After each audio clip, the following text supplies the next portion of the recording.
Fico ansioso por uma coisa que não existe. Como lidar? Então, assim, você precisa, teu corpo precisa entender que aquilo não existe, né? Por exemplo, se forem excesso de pensamentos, tenta anotar esses pensamentos, né? Tenta ter um diário. Se for se for uma coisa que você fica pensando, né, no pior do futuro, sofrendo por coisas que não vão acontecer, tenta registrar isso, tenta lidar com isso. E se chegar num ponto que você não conseguir lidar sozinho, busque ajuda. Distorção de imagem pode causar ansiedade? Sim, tudo pode causar ansiedade. Tudo, gente. Até mesmo distorção de imagem. Então, assim, busque ajuda e trate a ansiedade.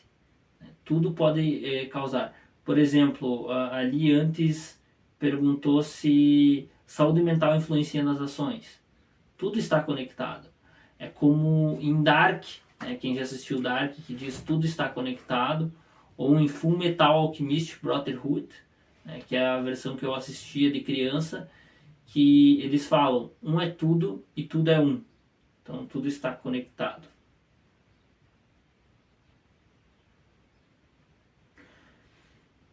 É normal ter ansiedade, mas ficar com raiva das pessoas do nada, assim, na minha definição de normal, não. Talvez possa acontecer contigo, mas na minha definição não é normal. Então, você precisa aprender a lidar com a sua raiva. E eu vou estar falando da raiva na sequência aí das perguntas.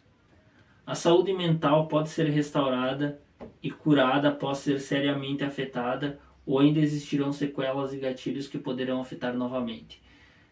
Sim e sim, né? A saúde mental ela pode ser curada, né? Se você, por exemplo, tem problemas e vive num ambiente extremamente problemático, né? Com pessoas com relações ruins, e você simplesmente mudar o ambiente, se mudar e resolver esses problemas, você está curado. Você está curado, né? Você não tem nenhum problema que você tinha antes. Só que tem gatilhos, eu não digo sequelas, né? Sequelas também, mas tem gatilhos que vão poder afetar novamente. Por exemplo, você perder alguém muito importante, acontecer alguma coisa muito forte na tua vida, pode naturalmente afetar. Então, assim, não se trata de ser curado totalmente, até porque quem está bem não tem nenhuma garantia de que nunca vai ficar mal, tá? Isso é uma certeza que vocês precisam ter. Saúde mental está muito associada à pós-pandemia. Poderia explicar sobre?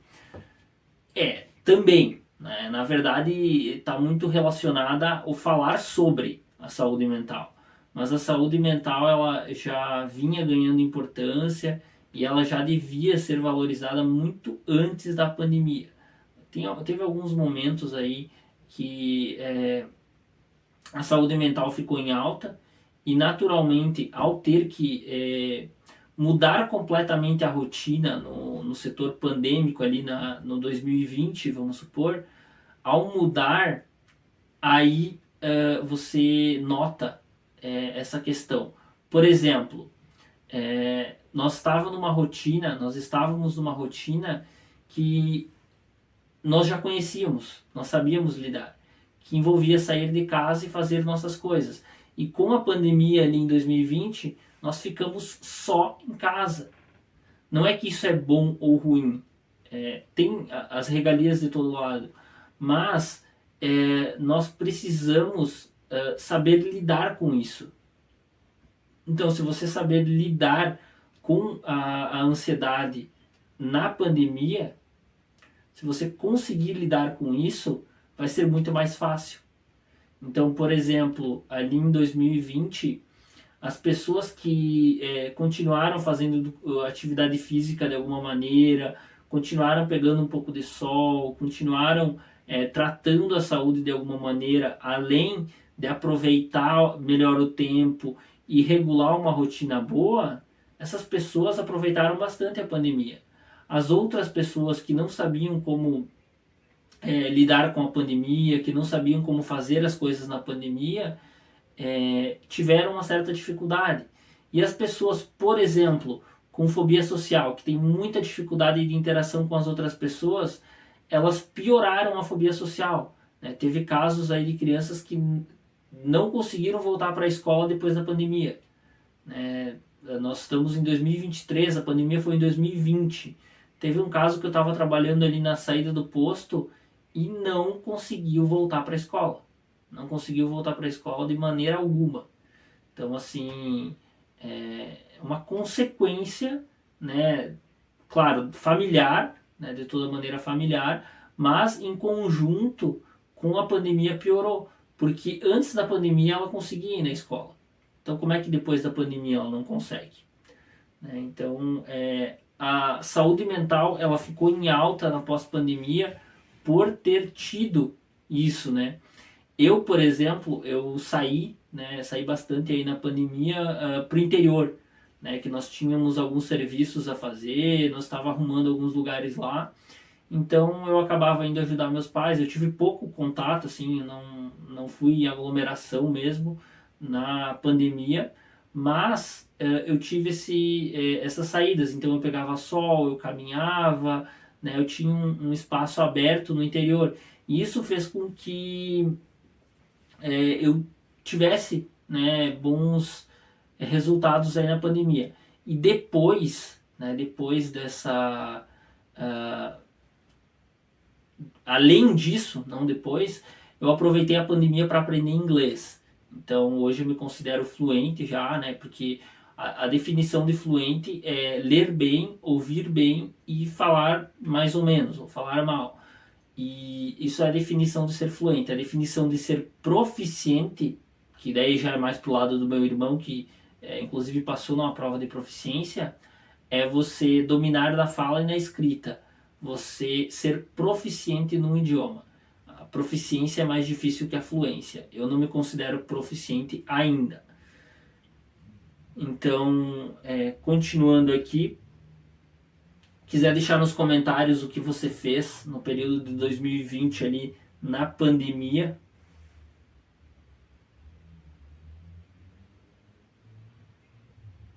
Brigas familiares causam grande impacto na saúde mental? Possivelmente, tá? Possivelmente. A resposta depende como você interpreta. Se você interpretar como algo ruim, como algo caótico e pesar para você, sim, brigas familiares vão interferir.